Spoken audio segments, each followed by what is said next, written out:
उनकी कीमत है 850 करोड़ रुपया और मेंटेनेंस के ऊपर आप खर्च कर रहे हैं 3500 करोड़ रुपया।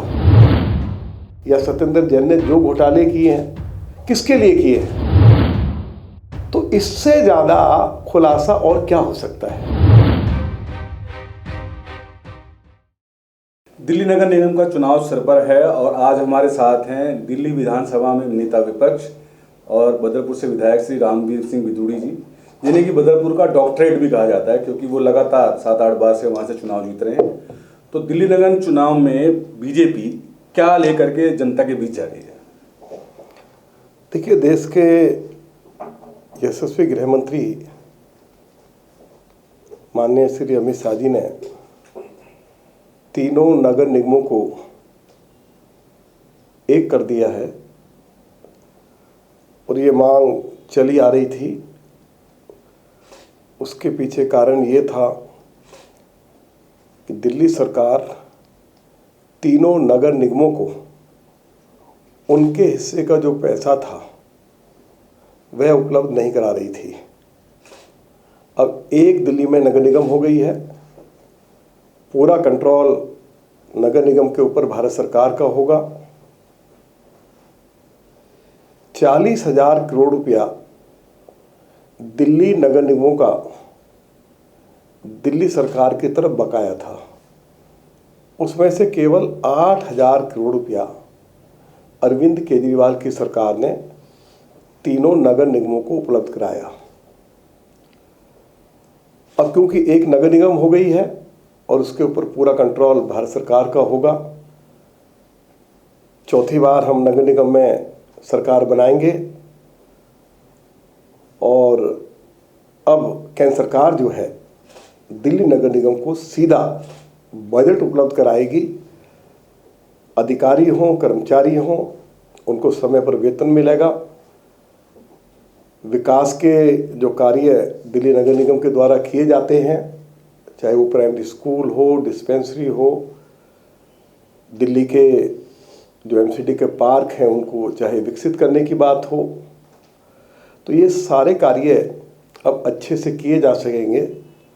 साफ सफाई की व्यवस्था पहले से और ज़्यादा बेहतर होगी। तो इसलिए मैं कह सकता हूँ कि चौथी बार नगर निगम में भाजपा की सरकार बनेगी और कम से कम 250 सीटें भाजपा इस नगर निगम के चुनाव में जीतने वाली है।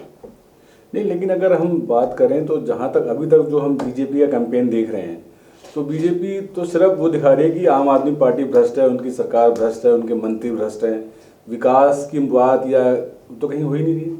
क्यों? नहीं, देखिए, अगर आम आदमी पार्टी की सरकार में जो मंत्री हैं या उनके डिप्टी चीफ मिनिस्टर हैं, यदि उनके ऊपर भ्रष्टाचार के आरोप है तो हम उनकी चर्चा जरूर करेंगे। अब deputy chief minister Shri Manish Sisodia के ऊपर कोई भ्रष्टाचार का आरोप हमने तो नहीं लगाया है। उन्हीं के चीफ सेक्रेटरी ने कहा है, जो उनके मातहत काम करते हैं,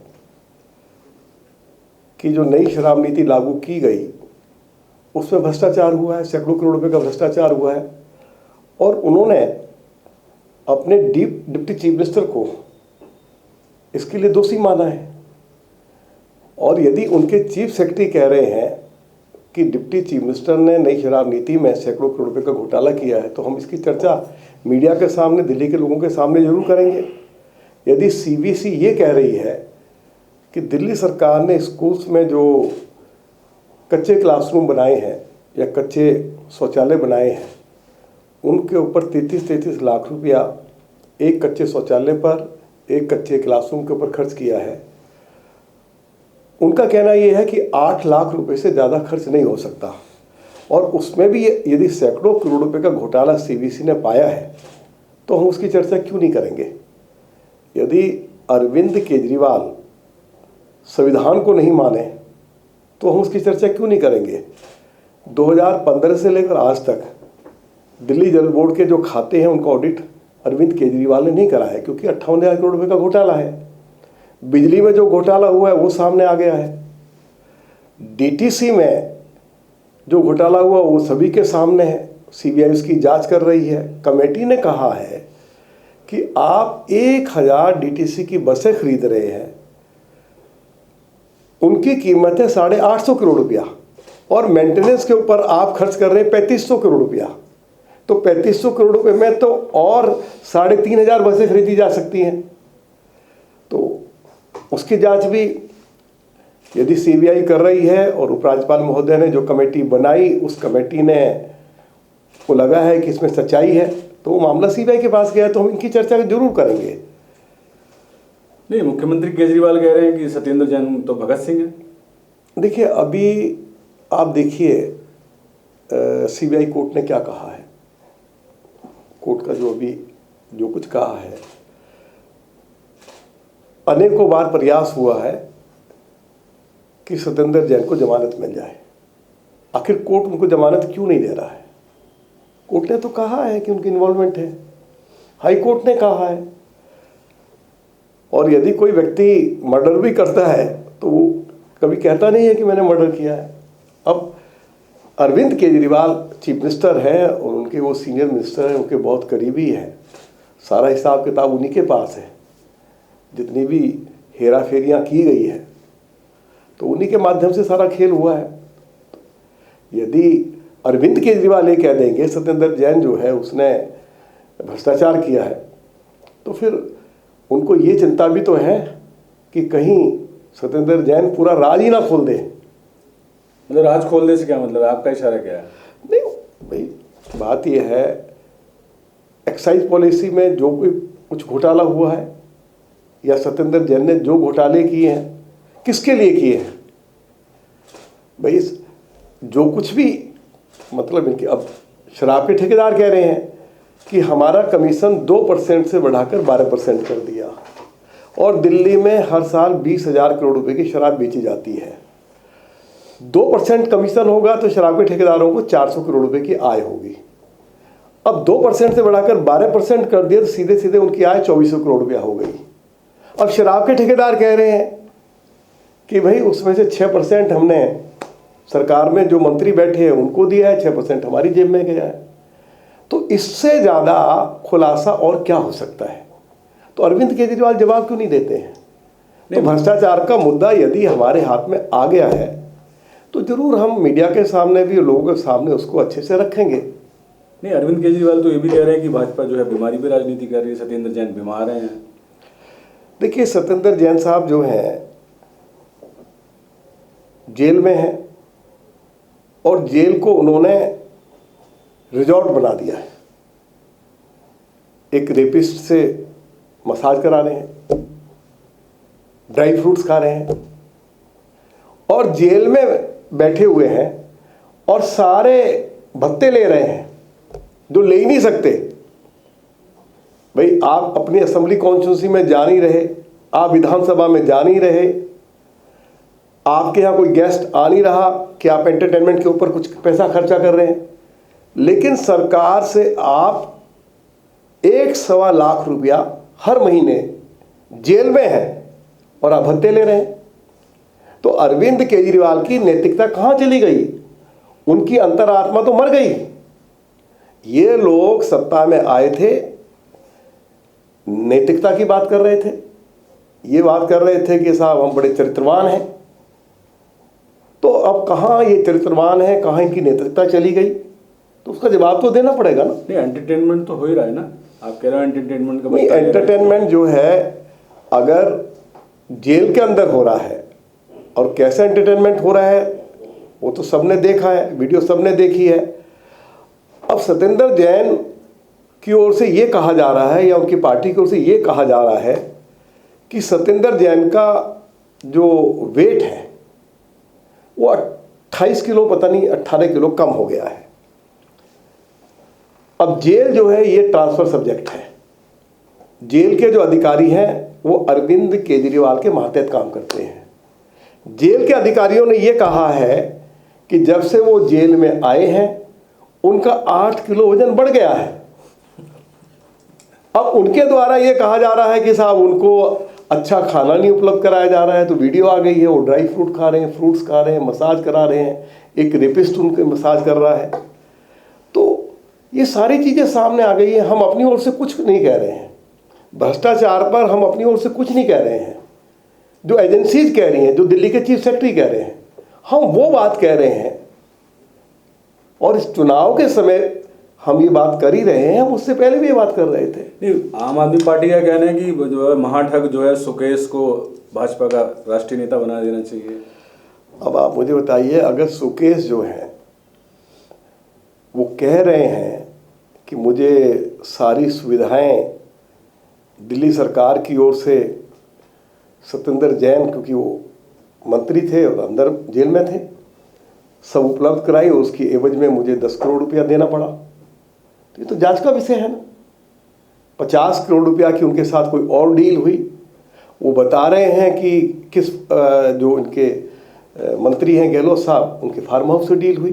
तो अरविंद केजरीवाल मीडिया के सामने आके फिर अपनी ओर से स्पष्टीकरण क्यों नहीं देते हैं, अगर इसमें सच्चाई नहीं है। अब सुकेश कह रहे हैं कि 50 बार मेरी बात सत्येंद्र जैन से हुई है, वो कह रहे हैं कि मेरी बात मुख्यमंत्री के साथ भी हुई है। तो अरविंद केजरीवाल अगर इसमें सच्चाई नहीं है तो डिनाई करें। भाई, बेगानी शादी में अब्दुल्ला दीवाना, अब ये सुकेश, अरविंद केजरीवाल और सत्येंद्र जैन जो गहलोत इनके मंत्री, उनके बीच की बात है, हम उसमें कहां से आ गए। अगर सुकेश कोई आरोप लगा रहे हैं तो ये हमारा काम है कि हम दिल्ली के चीफ मिनिस्टर को कहें कि इसमें अपना स्पष्टीकरण दें। तो क्यों नहीं वो स्पष्टीकरण दे रहे हैं, पूछिए उनसे जरा। तो इसका मतलब ये हो गया कि इसमें सच्चाई है, उन्होंने स्वीकार कर लिया। तो अब आपको लगता है कि इस बार जो है फ्री बिजली पानी का मुद्दा नगर निगम में नहीं चलेगा? देखिए, जहाँ तक बिजली की बात है, आप एक बात समझ लीजिए त्रिपाठी जी, 200 यूनिट मुफ्त बिजली दी जा रही है। अरविंद केजरीवाल पूरे देश में एक ही बात कहते हैं कि हम 24 घंटे लोगों को मुफ्त बिजली दे रहे हैं। जिनके पास घरेलू मीटर है और 200 यूनिट से ज़्यादा बिजली इस्तेमाल कर रहे हैं, उनको 8.5 रुपये पर यूनिट बिजली पड़ रही है। जिनके पास कमर्शियल मीटर है, उनको 18 रुपये पर यूनिट बिजली पड़ रही है। इतनी महंगी बिजली हिंदुस्तान में किसी राज्य में नहीं है। तो अरविंद केजरीवाल जो मुफ्त बिजली की बात कहते हैं, बिल्कुल निराधार है। पानी की जहां तक बात है, पानी तो है ही नहीं। वो तो कहते थे कि हम टैंकर माफिया को खत्म करेंगे, टैंकर्स की संख्या दुगनी हो गई। टैंकर्स के ऊपर जो खर्चा हो रहा है, जो शिलाजी के समय में खर्चा होता था, उससे ज़्यादा बजट खर्च हो रहा है। तो टैंकर माफिया समाप्त नहीं हुआ। सीएजी ने कहा है कि अरविंद केजरीवाल की सरकार दिल्ली की 83% अनऑथराइज्ड कॉलोनीज में पीने का पानी और सीवर लाइन उपलब्ध नहीं करा पाई। दिल्ली में जो जल बोर्ड का पानी उपलब्ध कराया जा रहा है, सैंपल्स जो उठाए गए हैं, तो ये तो सरकारी लेबोरेटरी की रिपोर्ट है।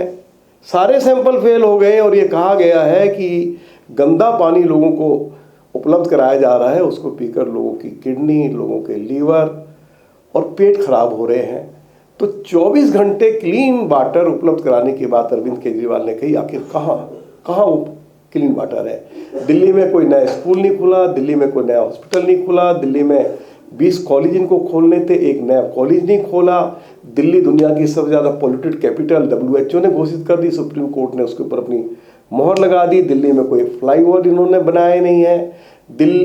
इन्होंने कहा कि हम 2020 में दिल्ली के लोगों को यमुना में डुबकी लगवा देंगे। 2,500 करोड़ रुपया यमुना को क्लीन करने के लिए मोदी जी की सरकार ने भी दिया है। यमुना जो है वो गंदे नाले में तब्दील हो गई। ये है अरविंद केजरीवाल की सरकार की परफॉर्मेंस। जहाँ तक नगर निगम की बात है, कोरोना महामारी आई, अरविंद केजरीवाल अपने घर से बाहर नहीं निकले। भारत के यशस्वी गृह मंत्री आदरणीय श्री अमित शाह जी डायबिटिक हैं, शुगर के पेशेंट हैं। जब हालात बद से बदतर हो गए और दिल्ली सरकार ने हाथ खड़े कर दिए कि स्थिति आउट ऑफ कंट्रोल हो गई है, तो देश के गृह मंत्री घर से बाहर निकले, हॉस्पिटल गए, गली गली गए, दवाइयों की व्यवस्था करवाई, हर तरह की व्यवस्था उनके द्वारा कराई गई, बेड्स की व्यवस्था कराई गई। इनके पास बेड्स नहीं थे, हजारों बेड्स जो है रातों रात श्री अमित शाह जी ने उपलब्ध कराए। म्युनिसिपल कॉरपोरेशन का सारा स्टाफ, डॉक्टर्स, मेडिकल स्टाफ भी, नॉन मेडिकल स्टाफ भी, सफाई कर्मचारी, मलेरिया कर्मी और हमारे जो माली हैं, सभी लोग जो भी कोरोना से पीड़ित थे उनकी सेवा में लग गए। अरविंद केजरीवाल ने ये कहा कि सफाई कर्मचारी हों, म्यूनिसिपल कॉरपोरेशन के चाहे डॉक्टर्स हों, नर्सिज हों, चाहे नॉन मेडिकल स्टाफ हो, चाहे सफाई कर्मचारी हों, चाहे शिक्षक हों, चाहे हमारे ये माली हों, मलेरिया कर्मी हों, अगर कोरोना पीड़ितों की सेवा करते करते इनकी मृत्यु हो जाती है तो इनको कोरोना योद्धा माना जाएगा और उनको 1-1 करोड़ रुपया दिया जाएगा। अरविंद केजरीवाल उस वायदे से मुकर गए। अरविंद केजरीवाल ने तो ये भी वायदा किया कि कोरोना काल में जो दिल्ली में जो बेचारे किराए के मकान में रहते हैं 2 साल तक, मकान मालिकों का जो किराया है वो अरविंद केजरीवाल की सरकार देगी। उन्होंने नहीं दिया, किराएदार हाईकोर्ट में गए, हाईकोर्ट ने डायरेक्शन दी, उसके बाद नहीं दिया। तो अरविंद केजरीवाल जो कुछ कहते हैं वो करते नहीं हैं। अब अरविंद केजरीवाल ने पिछले 4 साल से ओल्ड एज पेंशन नहीं बनाई, एक व्यक्ति को भी पेंशन नहीं दी गई है पिछले 4 सालों से। जो पुरानी पेंशन चली आ रही है वो 4 महीने से बंद कर रखी है। एक व्यक्ति को आपने राशन कार्ड बना के नहीं दिया है। तो थोड़ी सी बरसात हो जाए तो दिल्ली डूब जाती है। आपने लंदन और पेरिस वाली सड़क बनाने की बात की, पीडब्ल्यूडी की सड़कों के ऊपर इतने गड्ढे हैं कि सुप्रीम कोर्ट को कहना पड़ा कि पब्लिक ट्रांसपोर्ट सिस्टम कोलैप्स कर गया है और सड़कों के ऊपर गड्ढे हैं। सबसे ज़्यादा जो दिल्ली यदि प्रदूषित हो रही है तो उसके 2 कारण हैं, एक है वाहन और दूसरा कारण है डस्ट, धूल। तो जब पब्लिक ट्रांसपोर्ट सिस्टम हमारा कोलैप्स कर गया तो लोग अपनी बाइक, मोटरसाइकिल, कार निकालेंगे और जब पेट्रोल और डीजल की गाड़ियां चलेंगी तो प्रदूषण ज़्यादा पैदा होगा या ज़्यादा होगा। और जब डस्ट उड़ेगी तो PM2.5 सबसे ज़्यादा धूल से जनरेट होता है। तो अरविंद केजरीवाल यदि दिल्ली में केवल 2 काम कर दें, पब्लिक ट्रांसपोर्ट सिस्टम को ठीक कर दें, सड़कों के गड्ढे भरवा दें, डस्ट ना उड़े, तो दिल्ली जो आज दुनिया की सबसे ज़्यादा पॉल्यूटेड कैपिटल WHO ने घोषित कर दी और सुप्रीम कोर्ट ने उसके ऊपर चिंता व्यक्त की है, तो मैं ये कह सकता हूँ कि दिल्ली में पॉल्यूशन का जो हमारे ऊपर दाग है कि दिल्ली दुनिया की सबसे ज़्यादा पॉल्यूटेड कैपिटल है, वो दाग हट सकता है। लेकिन अरविंद केजरीवाल को चिंता नहीं है। रामवीर जी, आप दिल्ली के बारे में अच्छी जानकारी रखते हैं और दिल्ली के विधानसभा में भी रोज जाते हैं, तो मुझे लगता है आपको दिल्ली के जो आम आदमी के विधायक हैं उनके बारे में भी जानकारी होगी, मंत्रियों के बारे में भी। इनका ये कहना है कि हमने बहुत अच्छे अस्पताल बनाए हैं, हमने बहुत अच्छे स्कूल बनाए हैं। तो मुझे थोड़ा सा आप ये बता सकेंगे कि इनके कितने विधायकों के बच्चे सरकारी स्कूल में जाते हैं या मंत्रियों के, और उनके कितने लोग सरकारी अस्पतालों में इलाज कराते हैं? देखिए, आम आदमी पार्टी के विधायक जो भी हैं इन्हीं से पूछ लीजिए। हमने हाउस के अंदर भी पूछा क्या किसी विधायक या मंत्री का बेटा बेटी दिल्ली सरकार के स्कूल्स में शिक्षा ग्रहण कर रहे हैं? कोई जवाब नहीं दिया। हमने पूछा क्या पिछले 8 सालों में कोई नया हॉस्पिटल खोला है? तो जवाब आया हम नहीं खोल पाए। और जो 7 हॉस्पिटल, वो भी परमानेंट स्ट्रक्चर नहीं है, 7 हॉस्पिटल जो बनाने की बात की उसमें भी घोटाला हो गया, अब उसकी भी जांच चल रही है। आप पिछले 8 सालों में एक नया हॉस्पिटल नहीं बना पाए। ये बात मैं अपनी ओर से नहीं कह रहा हूँ, ये मैंने जो प्रश्न पूछा है विधानसभा के अंदर उसमें जवाब दिया सरकार ने। इनके पास जमीन है। मैं एक उदाहरण देता हूँ आपको। मैं जब 2003 से लेकर 2008 के बीच में विधायक था बदरपुर से, तो उस समय सरिता विहार, ओखला विधानसभा का बहुत बड़ा हिस्सा, जसोला, मदनपुर खादर पुनर्वास बस्ती, आली विहार मेरे विधानसभा क्षेत्र में था। मैंने विधायक रहते हुए 2 एकड़ जमीन सरिता विहार में हॉस्पिटल के लिए उपलब्ध कराई और 2008 में उसके लिए बजट भी उपलब्ध करा दिया हॉस्पिटल बनाने के लिए। शीला दीक्षित जी उस समय चीफ मिनिस्टर थी, उन्होंने फाउंडेशन स्टोन ले किया, मैंने उस समारोह की अध्यक्षता की। अरविंद केजरीवाल आज तक वो हॉस्पिटल नहीं बना पाए, जबकि जमीन उनको मुफ्त में मैंने DDA से उपलब्ध कराई थी दिल्ली सरकार को, तो एक भी हॉस्पिटल नहीं खोल पाए। पूछो उनसे, अगर आपने कोई हॉस्पिटल बनाया तो कहाँ बनाया। और इलाज कहाँ कराते हैं मंत्री विधायक? नहीं, वो तो सारा, जब भी बीमार होते हैं तो आपको मालूम है, जब कोरोना की महामारी आई उस 1-2 दिन के लिए मेरे ख्याल से जयप्रकाश नारायण हॉस्पिटल में कोई उनका एक मंत्री दाखिल हुआ था, और उसके बाद तो अपोलो में, मैक्स में, सब जो हमारे प्राइवेट हॉस्पिटल्स हैं उन्हीं में सभी का इलाज होता है। तो अगर मुख्यमंत्री, सरकारी अस्पताल इतने अच्छे हैं, जो पूरा मॉडल हो रहा है, पूरे वर्ल्ड में चर्चा हो रही है, तो फिर मैं कह रहा हूँ ना, मुख्यमंत्री जी ने इलाज कराया तो प्राइवेट हॉस्पिटल में, उनकी धर्मपत्नी का इलाज हुआ प्राइवेट हॉस्पिटल में, सिसोदिया साहब का इलाज हुआ प्राइवेट हॉस्पिटल में, उनकी धर्मपत्नी का इलाज हुआ प्राइवेट हॉस्पिटल में, डॉक्टर सत्येंद्र जैन बीमार हुए तो उनका इलाज हुआ प्राइवेट हॉस्पिटल में। उनके कोई भी एमएलए यदि बीमार हुआ है, कोई एक विधायक बता दे कि उनका सरकारी हॉस्पिटल में इलाज हुआ, उसका कारण क्या है। कोरोना महामारी में जितने भी कोरोना से पीड़ित बीमार लोग दिल्ली सरकार के हॉस्पिटल्स में दाखिल हुए, 40% की मृत्यु हो गई। तो आप मुझे बताइए कि दिल्ली सरकार के हॉस्पिटल्स में कौन जाने की हिम्मत करेगा। और फिर सुप्रीम कोर्ट ने कहा कि दिल्ली सरकार के जो हॉस्पिटल्स हैं उनकी हालत बूचड़ खाने से भी ज़्यादा खराब है। ये सुप्रीम कोर्ट ने कहा है, आप रिकॉर्ड करिए, मुझे कोट करिए। तो जब सुप्रीम कोर्ट ये कहे कि दिल्ली सरकार के हॉस्पिटल्स की हालत बूचड़ खाने से ज़्यादा खराब है, तो एमपी एमएलए या उनके बच्चों की बात छोड़ दीजिए, कोई गरीब से गरीब व्यक्ति भी दिल्ली सरकार के हॉस्पिटल्स में जाने की हिम्मत नहीं जुटा पाएगा। अंत में मैं आपसे एक बात करूं कि भाई, अगर हम केंद्र सरकार की बात करें तो लोगों में एक सामान्य दिखता भी है कि हाँ भाई भ्रष्टाचार से मुक्त हैं, लेकिन आपको कहीं लगता नहीं कि दिल्ली नगर निगम में खूब भ्रष्टाचार हुआ है 15 सालों में? देखिए, बात यह है, मैं आपको रिकॉर्ड उपलब्ध करा देता हूँ, मेरे पास वीडियो है। अरविंद केजरीवाल और उनकी पार्टी के प्रवक्ताओं ने नगर निगमों के ऊपर 2,500 करोड़ रुपए का भ्रष्टाचार का आरोप लगाया। मैंने हाउस के अंदर कहा कि यदि दिल्ली के मुख्यमंत्री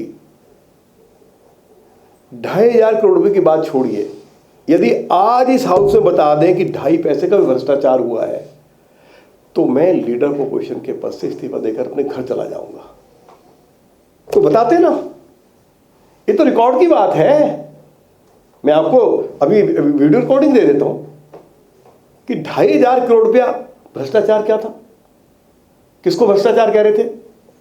जब तीनों नगर निगम अलग अलग हुई तो उस समय की जो चीफ मिनिस्टर थी श्रीमती शीला दीक्षित, उनकी अध्यक्षता में बैठक हुई और ये फैसला हुआ कि जब तक साउथ दिल्ली म्युनिसिपल कॉरपोरेशन का ऑफिस बनके तैयार नहीं होगा, तो जो नॉर्थ एमसीडी का जो हेडक्वार्टर है, सिविक सेंटर जिसको कहते हैं, तो दोनों कॉरपोरेशंस इसी का इस्तेमाल करेंगे और इसके रखरखाव पर जो भी खर्चा आएगा, बिजली का, पानी का, दोनों उसको 50-50 उसको शेयर करेंगे, मतलब वहन करेंगे।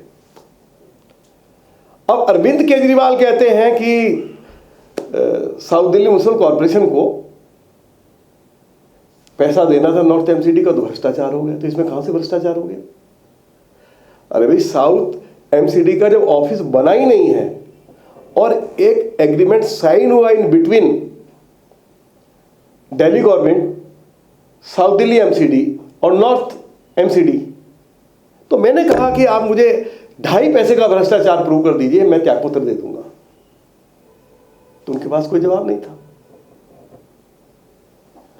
जहां तक म्युनिसिपल कॉरपोरेशन की उपलब्धियों की बात है, उन्होंने दिल्ली के अंदर हजारों पार्क विकसित किए हैं। भारत दर्शन पार्क जाके देखिए, हजारों लोग, जिस तरह से ताजमहल को लोग देखने के लिए जाते हैं, पश्चिमी दिल्ली में पंजाबी बाग के समीप बहुत सुंदर भारत दर्शन पार्क बनाया है। देश के सबसे गृह मंत्री आदरणीय श्री अमित शाह जी ने उसका अपने कर कमलों द्वारा उद्घाटन किया था। मैं भी उस कार्यक्रम में शामिल हुआ था। दिल्ली की गलियों से कूड़ा उठाया गया है, जो ये कहते कूड़े के पहाड़। अरे भाई, अगर कूड़ा नहीं उठाया जाता तो ये कूड़े के पहाड़ ही नहीं दिखाई देते। नई टेक्नोलॉजी आ गई है। देश के गृह मंत्री श्री अमित शाह जी ने ओखला फेज 1 में जो कूड़े का जो ढेर है कूड़े से बिजली बनाई जाएगी, वो काम शुरू हो गया है। और अगले 2 साल के अंदर अंदर जो ये कूड़े का ढेर दिखाई दे रहा है, इससे बिजली बन जाएगी और कूड़े का ढेर समाप्त हो जाएगा। यदि कूड़ा दिखाई दे रहा है तो ये इस बात का प्रमाण है कि गलियों से, घरों से कूड़ा उठाया गया है। अंत में अब दिल्ली के लोगों से आप क्या अपील करना चाहते हैं? नहीं, दिल्ली के लोगों से हम ये कहना चाहते हैं कि अरविंद केजरीवाल की सरकार हर मोर्चे पर पूरी तरह विफल रही है। हजारों करोड़ रुपए का भ्रष्टाचार अरविंद केजरीवाल और उनके मंत्रियों ने किया है। दिल्ली के लोगों के साथ जो उन्होंने कमिटमेंट की, कोई कमिटमेंट उन्होंने पूरी नहीं की है।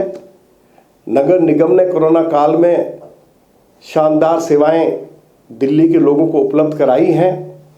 उनके डॉक्टर्स ने, उनके नर्सिस ने, उनके कर्मचारियों ने। और मुझे ये कहते हुए खुशी हो रही है कि दुनिया के जो टॉप 10 स्कूल्स हैं उसमें लाजपत नगर का प्राइमरी स्कूल उनमें एक है। आप दिल्ली सरकार के स्कूल्स को जाके देखिए तो उनकी छत अगर आप देखेंगे तो टी आयरन टुकड़ी की है। म्युनिसिपल कॉर्पोरेशन स्कूल्स को देखोगे तो आपको देखकर ऐसा लगेगा कि उसमें जमीन और आसमान का अंतर है। ये टी आयरन टुकड़ी की छत तो तब डाली जाती थी आज़ादी से पहले। अरविंद केजरीवाल से पूछो कि भाई आप सेमी पक्के रूम्स बना रहे हैं और म्युनिसिपल कॉर्पोरेशन जो है वो जो बिल्डिंग बना रही है वो मॉडर्न बिल्डिंग्स हैं। लेटेस्ट जो हमारी टेक्नोलॉजी है उसका वो उपयोग कर रहे हैं। तो अच्छे स्कूल्स म्युनिसिपल कॉर्पोरेशन बना रही है। म्युनिसिपल कॉर्पोरेशन ने दिल्ली के अंदर हजारों डिस्पेंसरीज बनाई हैं जो, और उनके लिए पक्की इमारत बनाई है। अरविंद केजरीवाल ने दिल्ली सरकार की जो पक्की इमारतों में डिस्पेंसरी चल रही थी वो बंद कर दी। ये आपका जो मोहल्ला क्लिनिक है सड़क के किनारे, आप देखिए डिब्बे आपको दिखाई देंगे और उसमें ना डॉक्टर है, ना उसमें आपका मेडिकल स्टाफ है, ना दवाई है। और जब कोरोना महामारी आई किसी की टेस्टिंग नहीं हुई, किसी को वहाँ टीका नहीं लगाया गया, तो कोर्ट को कहना पड़ा कि भाई जिन मोहल्ला क्लिनिक्स को आप वर्ल्ड क्लास कहते थे, तो वहाँ अगर वहाँ लोगों को टीका भी नहीं लगाया जा सकता, उनकी टेस्टिंग भी नहीं हो सकती, दवाई भी नहीं दी जा सकती, तो ये कैसे वर्ल्ड क्लास है। 1000 मोहल्ला क्लिनिक्स खोलने की बात कही, मुश्किल से 350 मोहल्ला क्लिनिक्स आज काम कर रहे हैं। जो काम कर भी रहे हैं उसमें ट्रेन डॉक्टर्स नहीं है, मेडिकल स्टाफ नहीं है, दवाई नहीं है। दवाई दी भी जाती है तो दवाई जो बच्चों को दी जाती है, बच्चे उस दवाई को खाकर, जो दवाई उनको दी जाती है तो बच्चों की मृत्यु हो गई। अनेक बच्चे गंभीर रूप से बीमार हो गए। ये तो सारे अखबारों में ये खबर छपी है। अब इनका एक हॉस्पिटल है अपना जो हार्ट से रिलेटेड है, बड़ा हॉस्पिटल है। अब बस उसकी नहीं, वो दूसरा है, क्या नाम है, मैं भी हॉस्पिटल का नाम बता देता हूँ। ये तो हाउस में इन्होंने रिप्लाई दिया है कि लगभग 300 के आसपास जो हार्ट के जो पेशेंट थे उनको स्टंट डाला गया, उनकी मृत्यु हो गई। ये तो आप जो दुनिया के जो बहुत ही गरीब देश हैं वहाँ भी ऐसी घटनाएं नहीं घटी। जो दिल्ली का इनका Rajiv Gandhi super speciality hospital, जी, इनसे पूछो, इन्होंने उसके लिए कमेटी बनाई, अभी तक कमेटी की रिपोर्ट नहीं आई, कोई कार्रवाई नहीं हुई। भाई स्टंट अगर किसी ने आपके हॉस्पिटल में डलवाया है, उसकी मृत्यु हो जाए, और वो भी 200 से ज़्यादा लोगों की मृत्यु हुई है, तो हाउस ने रिप्लाई दिया है। ये है इनके हॉस्पिटल्स की हालत। और इधर आप देखिए जो म्युनिसिपल कॉर्पोरेशन की डिस्पेंसरीज हैं, कोरोना काल में कितना अच्छा काम उन्होंने किया, लोग उसकी प्रशंसा कर रहे हैं। तो अरविंद केजरीवाल सरकार की यदि कोई उपलब्धियां हैं वो आए, किसी मंच पर आ जाए, किसी चैनल पर आकर हमसे चर्चा कर लें। और अंत में मैं ये कहना चाहूँगा कि श्री नरेंद्र मोदी जी ने पिछले 8 सालों में दिल्ली को अनेक तोहफे दिए हैं। आज बदरपुर में दुनिया का सबसे बड़ा इको पार्क बनाया जा रहा है 900 एकड़ ज़मीन में। आज इंडिया गेट पर जाइए, नेशनल बार मेमोरियल बनाया है। कर्तव्य पथ बनाया है, सुभाष चंद्र बोस जी की प्रतिमा लगाई है। आज हजारों लोग जो है सुबह से लेकर शाम तक वहाँ एकत्रित होते हैं। उतने लोग ताजमहल देखने के लिए नहीं जाते जितने लोग मोदी जी द्वारा जो national war memorial, Subhash ji की जो प्रतिमा लगाई है, जो कर्तव्य पथ बनाया है, उसको आज उसका आनंद ले रहे हैं। मोदी जी ने दिल्ली को तीसरा रिंग रोड दिया है। मोदी जी ने दिल्ली के चारों तरफ पेरिफेरल रोड बनाकर 60,000 ट्रक्स की जो एंट्री होती थी, जो दिल्ली को प्रदूषित करते थे, ट्रक्स की एंट्री बंद कर दी है। मोदी जी ने दिल्ली को अनेक एक्सप्रेस हाईवे दिए हैं। अब दिल्ली से मेरठ हम 40 मिनट में पहुंच जाते हैं। दिल्ली से मुंबई के लिए हाईवे बनाया जा रहा है द्वारका से। मेरे विधानसभा क्षेत्र में 2 हाईवे बनाए जा रहे हैं। इसी तरह से अनेक फ्लाईओवर्स मोदी जी की सरकार ने दिए हैं, चाहे वो धौला कुआं हो, चाहे वो वसंत कुंज हो, चाहे वो नरेला हो। अरविंद केजरीवाल की सरकार एक फ्लाईओवर नहीं बना पाई। अभी मोदी जी की सरकार जो है वो वसंत कुंज से लेकर गुरुग्राम तक 6 किलोमीटर लंबी टनल बना रही है। ट्रैफिक व्यवस्था ठीक होगी, प्रदूषण कम होगा। अब मोदी जी की सरकार द्वारका में एशिया का सबसे बड़ा कन्वेंशन सेंटर बना रही है, जिसमें 25,000 लोग एक साथ बैठ सकेंगे। 40% से ज़्यादा काम उसका पूरा हो गया है। इस दिल्ली में एक्सप्रेस वे भी बना रहे हैं सहारनपुर। अभी प्रगति मैदान के साथ आप जाके देखिए, जो टनल बनाई है उसमें 5 अंडरपास भी बनाए हैं। दिल्ली से सहारनपुर के लिए एक्सप्रेस हाईवे बनाया जा रहा है। तो मोदी जी के अनेक विकास कार्य हम बता सकते हैं जो ऐतिहासिक है, लेकिन अरविंद केजरीवाल ने इन 8 सालों में केवल आश्रम चौक पर एक अंडरपास बनाया है, वो भी कंप्लीट नहीं हुआ है। तो मैं ये कहूँगा कि अरविंद केजरीवाल जी नखून कटवाकर शहीद बनने की कोशिश करते हैं। तो ये थे हमारे साथ नेता विपक्ष दिल्ली विधानसभा रामवीर सिंह जी, जिन्होंने कहा कि अरविंद केजरीवाल जी जो है नाखून कटवा के शहीद बनने की कोशिश कर रहे हैं। तो इस बार दिल्ली की जनता सबक सिखाएगी। सत्येंद्र त्रिपाठी, पंजाब केसरी।